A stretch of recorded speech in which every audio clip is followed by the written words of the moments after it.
마지막 시간입니다. 욥기 1장 1절. 우리 한 목소리로 함께 읽겠습니다. 시작. 우스 땅에 욥이라 불리는 사람이 있었는데 그 사람은 온전하고 정직하여 하나님을 경외하며 악에서 떠난 자더라. 아멘. 우리가 욥기를 이렇게 본 것처럼 이렇게 긴 시간 우리가 하나하나 조금씩 이렇게 우리가 말씀을 보면 전체 내용을 알 수가 있습니다. 오늘 하나님께서 욥을 자랑하고 싶은 거예요. 내가 내 종 욥을 주의하여 보았느냐, 관심 있게 보았느냐, 그와 같이 온전하고 정직하여 하나님을 경외하며 악에서 떠난 자는 세상에 없느니라. 정말 놀랍죠? 자랑하고 싶은 거예요. 그랬더니 사탄이 욥이 어찌 까닭없이 하나님을 경외하리까? 주께서 그의 집과 그의 모든 소유물을 울타리를 두르심같이 두르셨기 때문에 그런 것 아닙니까? 주께서 그의 손으로 하는 모든 바를 복되게 하사 그의 소유물이 땅에 넘치게 하셨습니다. 그래서 하나님을 경외하는 겁니다. 사탄의 말이 그럴듯하죠. 그럴듯합니다. 만약 교우들 가운데 한 분이 이런 질문을 했다고 하면 한번 상상해 보죠. 예배를 끝났는데, 권사님, 제가 요즘 삶이 힘듭니다. 그러면 이렇게 묻지 않겠습니까? 집사님, 왜? 무슨 일 있어? 아이들도 그렇고 남편도 그렇고 그냥 힘이 드네요. 그러면 우리가 한번 이렇게 대부분 말합니다. 집사님, 새벽기도 안 하잖아. 요즘 보니까 또 주일도 자주 빼먹더라. 어떻습니까? 그럴싸하죠. 아주 보편적인 기독교 안의 문제와 그 문제에 대한 우리의 태도입니다. 제가 이제 간단하게 한 가지 대화를 만들어 봤지만 모든 삶에 대입하면 돼요. 예를 들면 또 김 집사님 요즘에 좀 힘든가 봐. 내가 요즘 보니까 굉장히 힘들어하는 것 같아. 제가 경제적으로 좀 어렵네요. 왜, 남편 회사가 어렵나? 뭐 그렇지도 않은데 아무튼 좀 경제적으로 어렵습니다. 이렇게 신랑이 돈을 이렇게 못 버는 것도 아닌데 혹시 헌금 생활은 철저하게 하고 있는 거야? 그러면 이제 제가 사실은 4개월째 헌금을 하고 있지 못합니다. 그러니까 돈이 새는 거야. 어떻습니까? 맞는 지적이죠. 성경에도 이런 말씀들이 참 많습니다. 하나님께 내가 무언가 드림으로 복을 받는 그런 간증들. 우리가 이런 거를 인과율이라 그래요. 내가 경제적으로 힘들다, 어렵다. 그러면 이제 우리가 대안을 어떻게 찾는? 현실에서 찾는 거예요. 헌금 생활 잘하고 있는지.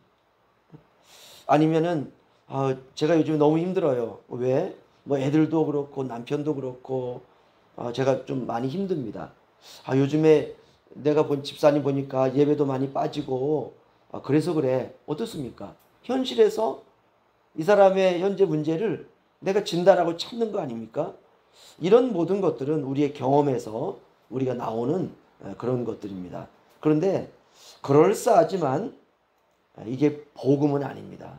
복음은 우리가 구원받은 것은 전적으로 하나님의 은혜입니다. 우리가 하나님께 우리에게 복을 주신 것, 우리의 재정적으로 충만케 하신 것, 건강을 주신 것, 하나님의 은혜예요. 이게 복음이고 이 원리를 우리가 삶에도 그대로 적용해야 됩니다. 사탄이 이 부분을 교묘하게 파고든 거예요. 내가 내 종 욥을 주의하여 보았느냐, 그와 같이 온전하고 정직하여 하나님을 경외하면서 악에서 떠난 자가 세상에 없느니라. 하나님이 이렇게 말씀하자 욥이요, 에이, 까닭없이 그러지는 않죠.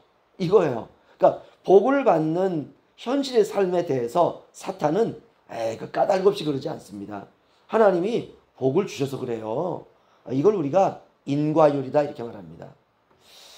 욥이 경건하게 살려고 한 이유가 있다는 거죠. 그러면 하나님 묻는 겁니다. 그러면은 욥이 경건하게 살려고 하는 이유가 뭔데? 그러면 사탄이 이렇게 말하는 겁니다. 하나님이 복을 주셔서 그러는 척하는 것입니다. 이게 사탄의 말투입니다. 말을 꼬는 거예요. 아주 그럴싸하게. 욥이 복을 받은 이유는 하나님의 은혜입니다.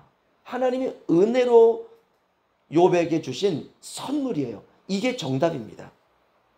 욥에게 원인이 없고 욥이 경건하고 정직하고 온전하고 이렇게 살려고 했기 때문에 하나님께서 야 착하다 이렇게 복을 주신 게 아니라 하나님의 은혜입니다. 전적인 은혜예요. 모든 게 다 그렇습니다. 욥도 아마 그렇게 이해했을 거예요.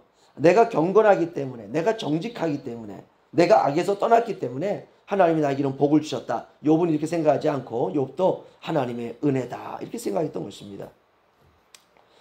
우리도 그렇게 생각해야 됩니다. 나에게 있는 모든 것 내 것이 아니라 하나님이 주신 겁니다. 건강도, 물질도, 자녀도 이게 복음이에요.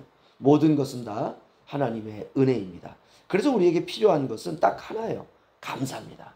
하나님께 감사하는 거예요. 욥이 어찌 까닭 없이 하나님을 경외하리까? 우리가 아무것 없어도 우리는 주님을 경외하는 사람이에요. 아무런 까닭이 없어도 하나님이 내게 물질을 주시지 않아도 우리는 하나님을 경외하는 자고 때때로 우리에게 질병이 와도 우리는 하나님께 감사하는 자고 이게 믿음입니다. 하박국서 3장 17절 18절을 보면은요. 하박국 선지자가 이렇게 고백합니다.